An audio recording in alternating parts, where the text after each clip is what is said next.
Group 2 అభ్యర్థులను చంద్రబాబు మోసం చేశాడని వైఎస్ఆర్సీపీ నేత పోతిన మహేష్ అన్నారు. గ్రూప్ 2 విషయంలో చంద్రబాబు లోకేష్ తలో మాట మాట్లాడుతున్నారని మండిపడ్డారు.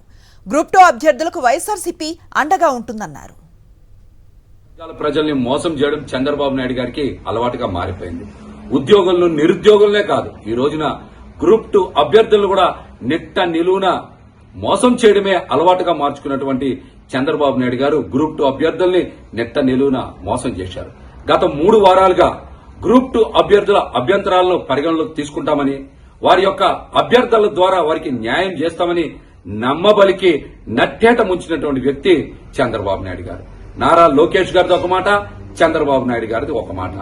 ఒకరేమో అభ్యర్థుల అభ్యంతరాలను పరిగణలోకి తీసుకుని మంచి చేస్తామని నారా లోకేష్ గారు ప్రకటిస్తే, మా చేతుల్లో ఏమీ లేదని, ప్రభుత్వం ఏమీ చెయ్యలేదని చంద్రబాబు నాయుడు గారు మాట్లాడినటువంటి వాయిస్ రికార్డ్ ఈ రోజున అన్ని చోట్ల మనం వింటా ఉన్నాం.